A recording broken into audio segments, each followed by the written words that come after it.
Hello അസ്സലാമു അലൈക്കും welcome back to my channel.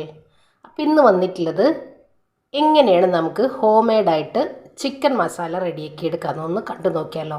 വളരെ സിമ്പിളായിട്ട് റെഡിയാക്കി എടുക്കാനും പറ്റും. ഒരു പ്രിസർവേറ്റീവ്സും ഇല്ലാതെ നമ്മൾ ഈ ഒരു മസാല റെഡിയാക്കി എടുത്തു കഴിഞ്ഞാൽ നമുക്ക് ചിക്കനായാലോ ബീഫായാലോ മട്ടനായാലോ അതേപോലെ മുട്ടക്കറിയായാലോ ഒക്കെ റെഡിയാക്കി എടുക്കുമ്പോൾ ഒരിത്തിരി മസാല മാത്രം മതിയാവും. അടിപൊളി ഫ്ലേവറും ആയിരിക്കും കേട്ടോ. അപ്പോൾ എങ്ങനെയാണ് നമുക്ക് വീട്ടിൽ ചിക്കൻ മസാല റെഡിയാക്കി എടുക്കാമെന്ന് കണ്ടു നോക്കാം. അപ്പോൾ അതിന് വേണ്ടിയിട്ട് ഞാനിതാ വറ്റൽ മുളക് എടുത്തിട്ടുണ്ട്. നമ്മുടെ ക്വാണ്ടിറ്റിക്ക് അനുസരിച്ച് നിങ്ങൾക്ക് കൂട്ടിയെടുക്കാം കേട്ടോ. നമ്മൾ ഒത്തിരി കൂടുതൽ ചെയ്തെടുക്കുമ്പോൾ കുറേ നാളിരിക്കുമ്പോൾ അതിൻ്റെ ഫ്ലേവർ അങ്ങ് നഷ്ടപ്പെട്ടു പോകും. അപ്പോൾ അതിനേക്കാട്ടും നല്ല നമ്മൾ ക്വാണ്ടിറ്റി കുറച്ചിട്ട് ചെയ്തെടുക്കാനായിട്ട് ശ്രദ്ധിക്കാം. അപ്പോൾ നമ്മളിത് അവിടെ വറ്റൽ മുളക് എടുത്തിട്ടുണ്ട്, കുറച്ച് ഗ്രാമ്പു, ഒരു പിടിയോളം ഗ്രാമ്പു എടുത്തിട്ടുണ്ട്, അതേപോലെ ഒരു പിടിയോളം ഏലക്ക, അതേപോലെ തന്നെ ഒരു 4 ബ്ലാക്ക് ഏലക്കയും കൂടെ എടുത്തിട്ടുണ്ട്. ഇത് നല്ലൊരു ഫ്ലേവർ ആട്ടോ. ഒരു അറബി മസാലയുടെ ഒരു ഫ്ലേവർ ചെയ്യും. ഈ ഒരു സാധനം നിങ്ങളെ കയ്യിലുണ്ടെങ്കിൽ ചേർത്ത് കൊടുക്കുക. പിന്നെ നമ്മൾ പട്ട എടുത്തിട്ടുണ്ട്, ബേ ലീഫ് എടുത്തിട്ടുണ്ട്, അതേപോലെ തന്നെ ജാതിപത്രി. പിന്നെ നമുക്ക് വേണ്ടത് ഒരു ജാതിക്കയുടെ പകുതി നമ്മൾ എടുത്തിട്ടുണ്ട്. ഇതിൻ്റെ ഒരു പൗഡർ നല്ല ടേസ്റ്റ് ആയിരിക്കും കേട്ടോ. പിന്നെ നമുക്ക് വേണ്ടത് ഞാനിവിടെ കുറച്ച് പെരിഞ്ജീരകം, വലിയ ജീരകം എടുത്തിട്ടുണ്ട്, കറിവേപ്പില എടുത്തിട്ടുണ്ട്, 2 ടേബിൾ സ്പൂണോളം നമ്മൾ മറ്റേ ഉണക്കലരി എടുത്തിട്ടുണ്ട്. അതിനോടൊപ്പം 1 ടേബിൾ സ്പൂണ് കുരുമുളക് എടുത്തിട്ടുണ്ട്. നമ്മുടെ ആ ഒരു കറിക്കൊന്ന് കുറുക്കം കിട്ടാൻ വേണ്ടിയിട്ടാട്ടോ, നമ്മൾ സാധാരണ സാമ്പാർ പൊടിയിലൊക്കെ ചേർത്തെടുക്കുന്ന പോലെ. പിന്നെ നമുക്ക് വേണ്ടത് ഷാജീരകം വേണം. പിന്നെ ഇതാ കുറച്ച് നല്ല ജീരകം, കൂടുതൽ ഞാൻ എടുത്തിട്ടുള്ളത് ഷാജീരകം കേട്ടോ. പിന്നെ ഞാനിതാ ഒരു 6-7ഓളം അണ്ടിപ്പരിപ്പ് എടുത്തിട്ടുണ്ട്, മല്ലി എടുത്തിട്ടുണ്ട്. ഇത്ര ഐറ്റംസാണ് നമുക്ക് വീട്ടിൽ ചിക്കൻ മസാല റെഡിയാക്കി എടുക്കാൻ വേണ്ട ഐറ്റംസ്. പിന്നെ നമുക്ക് എങ്ങനെയാണ് റെഡിയാക്കി എടുക്കാമെന്ന് കണ്ടു നോക്കാം. പിന്നെ ഇതാ പാൻ വെച്ച് കൊടുത്തിട്ടുണ്ട്. നമുക്ക് സെപ്പറേറ്റ് ആയിട്ട് ഓരോന്നും വറുത്തെടുക്കാം കേട്ടോ. ഓരോന്നിൻ്റെ വറവും വ്യത്യസ്തമായിട്ടുള്ള വറവുകളാട്ടോ. അപ്പോൾ അതിനനുസരിച്ച് നമ്മൾ വറുത്തെടുത്താൽ മതി.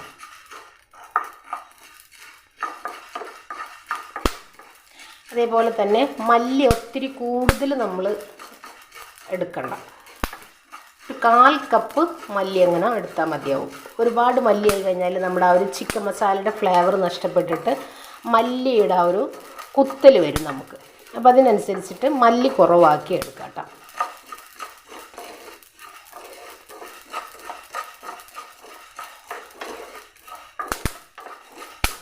അപ്പോൾ ഇതാ നമ്മുടെ മല്ലി ഇവിടെ നല്ല പോലെ റെഡിയായി വന്നിട്ടുണ്ട്, കണ്ടില്ലേ, പൊട്ടി വരുന്നുണ്ട്. അതേപോലെ നമുക്ക് ചൂടായി വരുമ്പോൾ നല്ലൊരു സ്മെല്ല് വരാൻ തുടങ്ങും നമ്മുടെ മല്ലിക്ക്.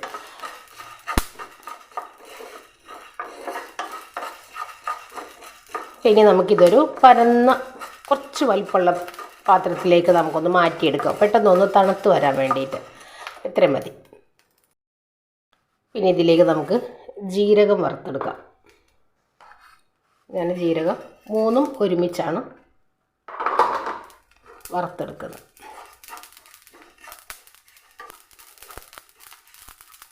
ഇത്രയും മതി. ചെറുതായി ഒന്ന് ചൂട് വന്നാൽ മതിയാവും കേട്ടോ. കണ്ടില്ലേ, ഇതേപോലെ പൊട്ടി വരുമ്പോൾ നമുക്ക് മാറ്റി കൊടുക്കാം. ഇതിലേക്ക് നമ്മൾ കുരുമുളകും അരിയും. കുരുമുളക് കുറച്ച് കൂടുതൽ എടുക്കാം കേട്ടോ. ഞാനിപ്പോൾ എൻ്റെ കയ്യിലുള്ളത് എടുത്തിട്ടുള്ളൂ, കുറച്ച് കൂടുതൽ കൂട്ടിയെടുക്കാം. ഞാനിതിൽ എൻ്റെ കയ്യിൽ ഇപ്പോൾ കുറച്ച് കുരുമുളകിൻ്റെ പൊടിയാണ് കൂടുതലുള്ളത്. അപ്പോൾ നമുക്ക് പൊടിക്കുന്ന സമയത്ത് നമുക്കിതിലേക്ക് കുറച്ച് പൊടി ചേർത്ത് കൊടുക്കാം. ഇനി ഇതിലേക്ക് നമ്മുടെ പട്ട, ഗ്രാമ്പൂ, ഏലക്ക കൂടെ നമുക്ക് ഒരുമിച്ചങ്ങ് വറുത്തെടുക്കാം.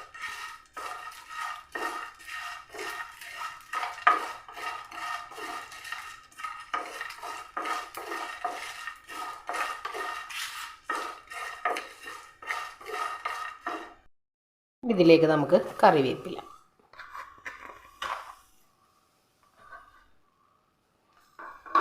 നല്ല ഫ്രഷ് ആയിട്ടുള്ള കറിവേപ്പില തന്നെ എടുക്കാം കേട്ടോ.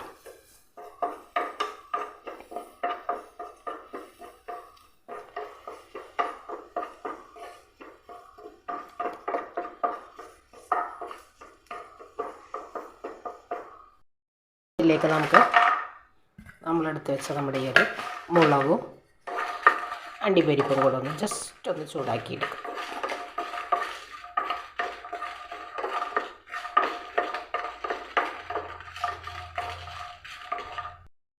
ഇനി ഇതിലേക്ക് ഞാനിതാ ഒരല്പം ഉപ്പൊന്ന് ചൂടാക്കി എടുക്കുന്നുണ്ട്. ഫ്ലെയിം നമ്മൾ നല്ലപോലെ ഒന്ന് ഓഫ് ചെയ്ത് വെച്ചിട്ട് ഒരു ചൂടായ പാനിലേക്ക് ഒരല്പം കല്ലുപ്പ്, നമ്മളിപ്പോൾ ഇതിങ്ങനെ ചൂടാക്കി എടുക്കുന്നത് നമ്മുടെ ഉപ്പിലൊരു ചെറിയ ഒരു ഈർപ്പുണ്ടായിരിക്കും, അതൊന്ന് മാറിക്കിട്ടാൻ വേണ്ടിയിട്ടാട്ടോ.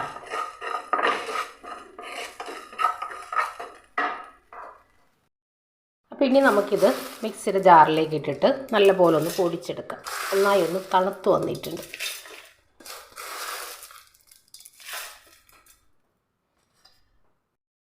ഇനി ഇതിലേക്ക് ഒരല്പം മഞ്ഞൾപ്പൊടി ചേർത്ത് കൊടുക്കുക, നമ്മുടെ ആ ഒരു പൊടിക്ക് ഇത്തിരി കളർ കിട്ടാൻ വേണ്ടിയിട്ട്. ഇനി നിങ്ങളുടെ കയ്യിൽ ചിക്കൻ മസാല ഉണ്ടെങ്കിൽ അതൊരു ടേബിൾ സ്പൂണ് ചേർത്ത് കൊടുക്കുക. ഞാനിപ്പോൾ ഇവിടെ അതൊന്നും ചേർക്കുന്നില്ല, അതിന് പകരം ഞാനിതവിടെ ഒരു മാഗി ക്യൂബ് ചേർക്കുന്നുണ്ട്. ഇതിൻ്റെ ഒരു ഫ്ലേവർ അടിപൊളിയായിരിക്കും നമ്മുടെ ആ ഒരു പൗഡറിൽ.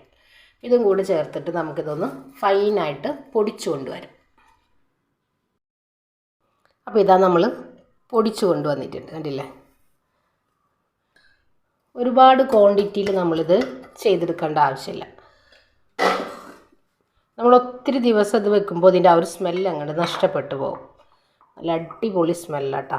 നമ്മുടെ ആ ഒരു മാഗി ക്യൂബും കൂടുതൽ ചേർത്ത് കഴിഞ്ഞ് കഴിഞ്ഞാൽ നമ്മുടെ കറിക്ക് ഒരു പ്രത്യേക ടേസ്റ്റ് ആട്ടോ. നിങ്ങളിപ്പോൾ ചിക്കൻ കറി തന്നെ വെക്കണമെന്നില്ല, റോസ്റ്റ് ആയാലോ എന്ത് കറിയിൽക്കാണെങ്കിലും അല്ലെങ്കിൽ ചിക്കനിൽക്കാണെങ്കിലും നമുക്ക് ഈ ഒരു മസാല റെഡിയാക്കി എടുക്കാം കേട്ടോ.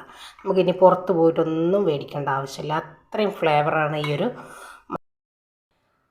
അപ്പോൾ ഇതാ നമ്മുടെ ഹോം മെയ്ഡ് ചിക്കൻ മസാല നമ്മളിവിടെ റെഡിയാക്കി എടുത്തിട്ടുണ്ട്. നമുക്ക് ചിക്കൻ റോസ്റ്റ് ആയാലോ അതേപോലെ ചിക്കൻ കറി ആയാലോ മട്ടൻ കറി ആയാലോ ബീഫ് കറി ആയാലോ മുട്ടക്കറി ആയാലോ ഏത് കറിയിലേക്കും നമുക്കിത് ഒരു 1/2 ടേബിൾ സ്പൂണോളം ചേർത്ത് കൊടുത്താൽ മതിയാവും. അത്രയും ഫ്ലേവറാണ് ഈ ഒരു മസാലയ്ക്ക്.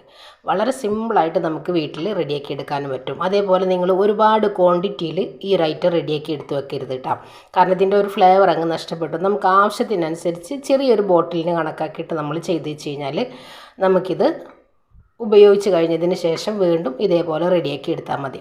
നമ്മുടെ ഒരു കിച്ചന് എന്താ പറയുക, നല്ലൊരു അടിപൊളി സ്മെല്ലാട്ടോ. അത്രയും ഫ്ലേവറാണ് ഈ ഒരു മസാലയ്ക്ക്. അപ്പോൾ എല്ലാവരും ഒന്ന് ട്രൈ ചെയ്ത് നോക്കുക, ഫീഡ്ബാക്ക് അറിയിക്കുക. അതേപോലെ തന്നെ നമ്മുടെ വീഡിയോ ഇഷ്ടമായി കഴിഞ്ഞാൽ ഒന്ന് ലൈക്കും കൂടെ ചെയ്യാം കേട്ടോ.